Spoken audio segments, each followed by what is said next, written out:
नमस्कार मित्रों, good morning और अभिवादन आप सभी को। यहाँ हमारे पहाड़ की सर्दियों से, धूप से मौसम बदल रहा है और आप देख रहे हैं कि मैं आज इतवार की सुबह आपके साथ बात करने के लिए बैठा हूँ। तो आप देख रहे हैं खिड़कियों से छन छन कर धूप तेज आ रही है, मौसम बदल रहा है। वसंत बहुत जल्दी दरवाजे पर खड़ा होगा। लेकिन जो पाकिस्तान की राजनीति का सरकार बनाने के मौसम का जो वसंत है, उसका अभी कहीं दूर-दूर तक कोई ठिकाना नहीं है। तो मैं आपको जो खबर देना चाह रहा हूँ इस बारे में, क्योंकि कल रात को आपको देनी थी और फिर वो रावलपिंडी के कमिश्नर साहब का किस्सा आ गया तो वो कल रह गया। तो मैंने कहा सवेरे आपसे बात करते हैं। तो हुआ ये है दोस्तों कि अचानक अब नवाज शरीफ की पार्टी को भी वही लगने लगा है जो मैं आप लोगों को पहले दिन से बता रहा था, और वो ये कि जरदारी साहब अपनी राजनीति खेल रहे हैं। वो सरकार में नहीं आना चाहते, लेकिन सरकार के फायदे पूरे उठाना चाहते हैं, सरकार के कंट्रोल में अपना हाथ भी रखना चाहते हैं, लेकिन जिम्मेदारी से भाग रहे हैं। अपने बेटे को वहां नहीं लाना चाहते हैं, वो उसको प्राइम मिनिस्टर नहीं बनाना चाहते हैं फिलहाल, क्योंकि जिम्मेदारियां सिर पर बहुत हैं। फिर जो दूसरा फॉर्मूला धीरे-धीरे तैयार किया गया, याद रहे कि इस सारे किस्से में नवाज शरीफ की जान फंसी हुई है, क्योंकि वो ज़ाहिर है मिलिट्री से डील करके आए हैं। मिलिट्री से डील करके आए हैं कि वो आएँगे, सरकार बनाएँगे और पाकिस्तान की जो मुश्किल फैसले लेने हैं, वो लेंगे। लेकिन अब जो पिछले 16 महीने की सरकार रही, जिसमें 21 अक्टूबर को ये आए हैं नवाज शरीफ, तो उससे पहले आप ये देखिए जो सरकार चल रही थी इनकी, अपने शहबाज शरीफ की, उसमें उन्होंने जो गंद डाला है, उसके लिए मैं आपको एक अलग से व्लॉग आज अभी इसके बाद रिकॉर्ड करूँगा, आपको दूँगा कि इकोनॉमी में क्या कुछ गंद हुआ और क्या कुछ से बचा जा सकता था, लेकिन नहीं किया गया। खैर दैट पार्ट आप इकोनॉमी को छोड़ें, मगर उस सब का जो इम्पैक्ट आया है, वो ये कि नून ने, यानी कि मुस्लिम नून, नवाज शरीफ ने अपना बहुत बड़ा वोट बैंक जो है वो खो दिया है, अपनी पॉलिटिकल कैपिटल खोई है। और अब चूँकि कुछ ख़ास किस्म के लोगों को, उन लोगों को जो नवाज़ शरीफ के नज़दीकी माने जाते थे, ख्वाजा साद रफ़ीक हुए, राना सनाउल्लाह हुए या जावेद लतीफ़ साहब हुए, इन सबको जो कि अपने-अपने इलाके में स्टारवॉर्ड माने जाते हैं, इनको चुन-चुन के हराया गया। मैं ये बात जानबूझ के कह रहा हूँ, इनको हराया गया, इनको वो सपोर्ट नहीं दी गई, जो कुछ लोगों को जैसे ख्वाजा आसिफ वग़ैरह को दी गई। ख्वाजा आसिफ को ये सपोर्ट अक्सर अवेलेबल रहती है जब आप देखेंगे चुनाव लड़ते हैं तो। वो अक्सर हार रहे होते हैं, फ़ोन जाता है और फिर सब चीज़ें ठीक हो जाती हैं। तो ये सब चीज़ें यूँ ही तो नहीं होती, यू नो? तो ख़ैर, ये जनाब जो हैं हमारे, इनके जो नज़दीकी लोग थे नवाज़ शरीफ के, वो हटा दिए गए, हरा दिए गए। अब हरा दिए गए तो ज़ाहिर है हटा दिए गए। वो कंटेंशन में नहीं रहेंगे, मिनिस्टर नहीं बनेंगे। तो अब इसमें मुश्किल कहाँ आती है? मुश्किल यहाँ ये आती है कि by removing these people who are close to Nawaz Sharif, establishment ने ये बिल्कुल इन लोगों को हराकर ये तय कर दिया कि नवाज शरीफ सीन से बाहर है। क्योंकि अगर नवाज शरीफ के साथी कैबिनेट में नहीं होंगे तो नवाज शरीफ अकेले पड़ जाएंगे। In any case Nawaz Sharif का भी किस्सा अलग चल ही रहा है। दूसरे, नवाज शरीफ ने आने से पहले भी बात कही थी कि कम से कम जो है मुझे, पहले तो उन्होंने टू थर्ड का मुतालबा किया था कि मुझे टू थर्ड मेजोरिटी मिले तो चीज़ें ठीक चलेंगी। लेकिन फिर वो हल्के पढ़ते-पढ़ते पता लगा कि सिंपल मेजॉरिटी पे बात आ गई थी, और हालात ये बने हैं कि वो सिंपल मेजॉरिटी भी कहीं पास नहीं है। तो अब जब सरकार बनाने की बात आई, तो उसमें नवाज शरीफ को आगे धक्का दिया जा रहा था क्योंकि that was part of the deal. अब उनके लिए यही है कि भई हम अपने आदमी लेकर आएँगे, यानी जो इंडिपेंडेंट्स हैं उनको घेर-घार के उनके लिए लाएँगे सरकार बनाने के लिए, या कि पीपीपी और पीएमएलएन मिलकर सरकार बनाएँ। यहाँ पर असली बात है कि पीएमएलएन जो है वो तो तैयार है, लेकिन जरदारी साहब की पार्टी तैयार नहीं है। वो ज़िम्मेदारी लेने को तैयार नहीं है। वो समझते हैं कि भई अगर हम अब ज़िम्मेदारी लेंगे तो गालियाँ हम भी खाएँगे तो हमारी पॉलिटिकल कैपिटल खत्म होगी, और हम ऐसा क्यों करें? और अगर उनको सपोर्ट देने के बदले में कुछ माल मिल सकता है, वज़ारतें मिल सकती हैं, मिनिस्ट्रीज़ मिल सकती हैं, व्हाई नॉट? क्यों ना लें वो? कॉन्स्टिट्यूशनल पोस्ट का उन्होंने ऑलरेडी ये कह के मुतालबा कर लिया है कि भई हमारी जो प्रेज़ेंस है, वो हर एक स्टेट में है, आपकी नहीं है, आप पंजाब में मेजरली हैं, हम पूरे कंट्री के अंदर थोड़ा बहुत जैसे में यहाँ पर हैं। तो चूँकि हमारी प्रेज़ेंस बड़ी है, इसलिए जो कॉन्स्टिट्यूशनल पोस्ट हैं, वो हम लेंगे। कॉन्स्टिट्यूशनल पोस्ट के माने नेशनल असेंबली यानी पार्लियामेंट का स्पीकर, सेनेट में chairman and then president himself. वो खुद भी प्रेसिडेंट बनना चाह रहे थे। अब यहाँ पर किस्सा क्या बना है, मैं आपको इंडिकेट पहले कर चुका था इस चीज को। जरदारी साहब के ऊपर बिल्कुल सीधे सीधे क्रॉस लग गया है एज प्रेसिडेंट।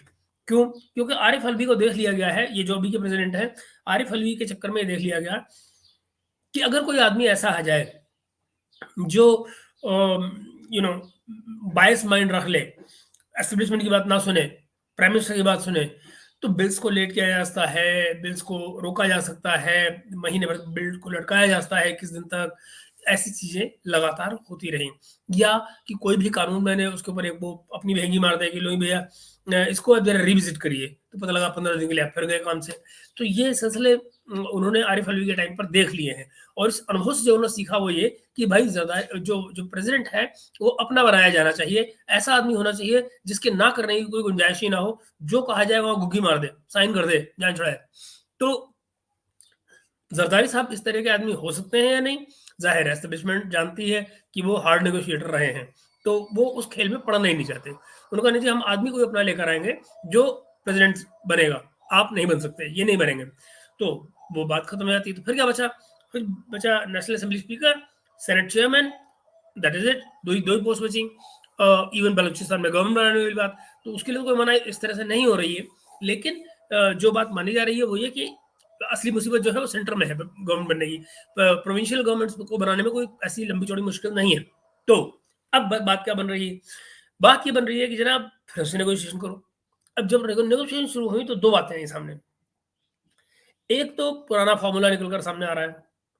पुराना फॉर्मूला क्या है कि भाई 2.5 साल दोनों बन जाए, या फिर ये कहा जाए कि भाई जो बेचारा पहले आएगा लाइन में, जिसका नंबर पहले लगेगा, और चूंकि लार्जेस्ट पार्टी जो है, सिंगल लार्जेस्ट पार्टी वो नवाज शरीफ की है, पीएमएलएन, तो उनका नंबर लगाया जाता है पहले। और उस केस में जो शुरुआती मुश्किल सारे फैसले सारे शुरू में ही है, तो मुश्किल सारे फैसले करके अगर ये जाते हैं और बाद में पीपीपी की गवर्नमेंट आती है, तो पता लगा मार तो इन्होंने खाई, मार खाने वाले फैसले इन्होंने किए, और जो गुलगुले खाने वाली बात आएगी वहां पर जरदारी पार्टी आ जाएगी। That suits Zardari very fine.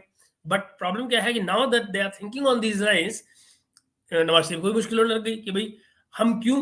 तो उस केस में सेकंड फॉर्मूला उस पर क्या निकलता है कि भाई हम 2.5 के बजाय हम 3 साल लें, और आप जरा कम लें, क्योंकि आपने तो खाली गुलगुले ही खाने, मुसीबत तो सारी हमने खानी है, तो हम अपनी कुछ पॉलिटिकल कैपिटल भी तो जमा करें, कोई ढंग के काम करके मुश्किल फैसलों के साथ साथ।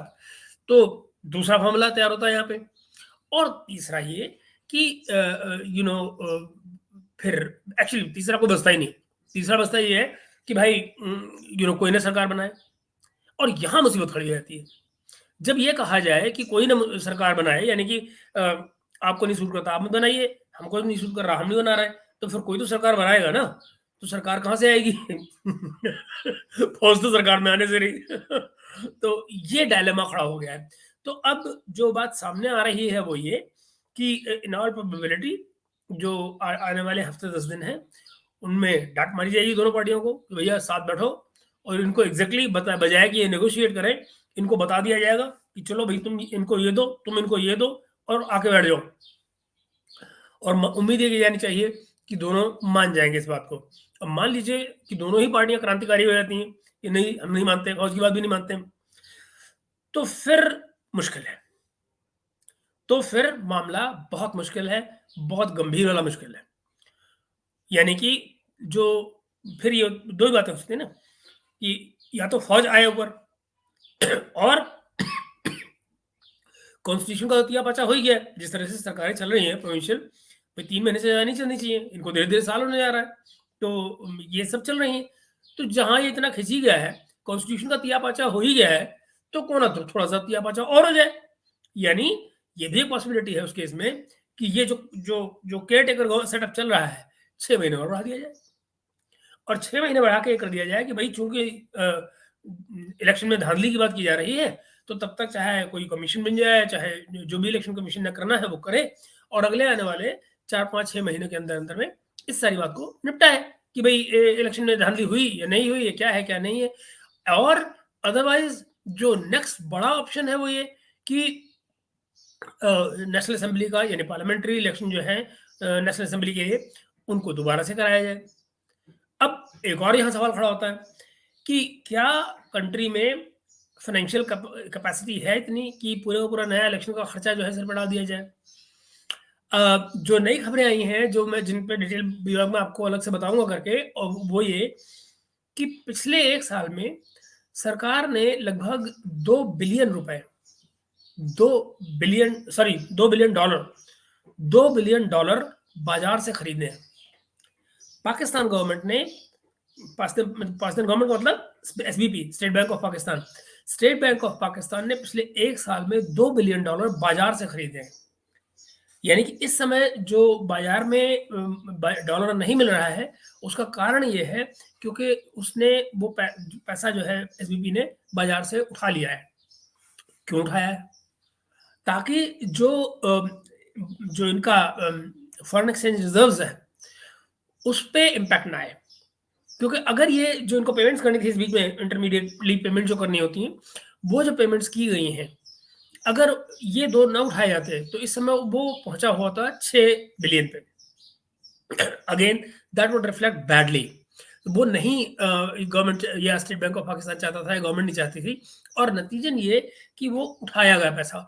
उठाने का दो फायदे हैं देखिए, और यह नुकसान है। एक ये कि अगर ना उठाया जाता तो ये पैसा बाजार मौजूद होता, डॉलर का प्राइस और नीचे होता, क्योंकि लिक्विडिटी बाजार मौजूद होती, चीजें होती बेहतर।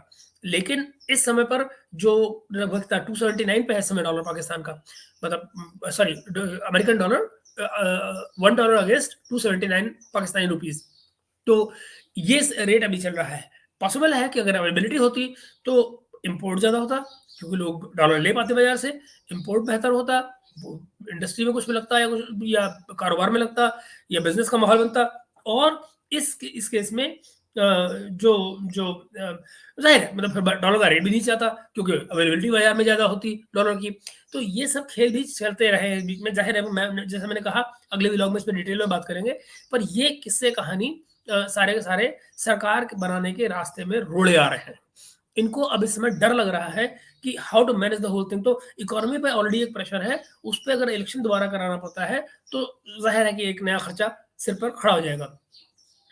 तो जो थर्ड पॉसिबिलिटी निकल कर आ रही है वो ये कि बनाया जाए, केयरटेकर गवर्नमेंट को कंटिन्यू किया जाए, इलेक्शन के इन्वेस्टिगेशन की बात कर दी जाए, क्योंकि इंटरनेशनली भी उसमें हल्ला हो चुका है, और फिर पीछे से जो फौज है वो अपना चलाती रहे केयरटेकर गवर्नमेंट के जरिए। और उस केस में जो केयरटेकर हमारे प्राइम मिनिस्टर हैं इसमें, अनवर काकड़ साहब, वो पूरी तरह से फॉल इन लाइन कर ही रहे हैं, उनको कोई दिक्कत है ही नहीं।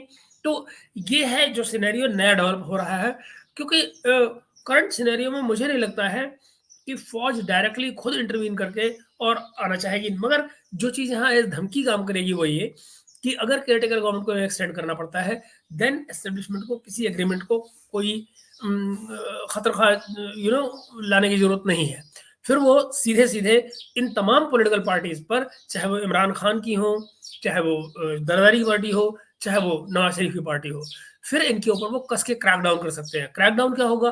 क्रैकडाउन बेसिकली उन तमाम बातों का बदला होगा एक तरह से कि आप लोग मिलकर नहीं बैठे और सरकार नहीं बनाई।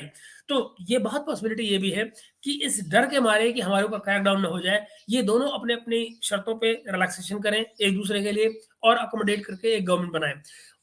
शायद जो सबसे बेहतर और प्रैक्टिकल फॉर्मूला निकल कर आता है वो यही है कि दोनों मिलकर इक्वली अपनी जिम्मेदारी को बांटें। पर मुश्किल क्या आ रही है कि अगर इनके फैसले, जो कि जाहिर है आने वाले 2 साल में, मैं आपको रीजन बताऊंगा कि मैं आपसे बार बार ये बात क्यों कहता हूँ, अगले व्लॉग में मैं आपको रीजन बताऊंगा इसके कि मैं आपसे क्यों कहता हूँ कि क्यों ये कंपनी नहीं चलेगी।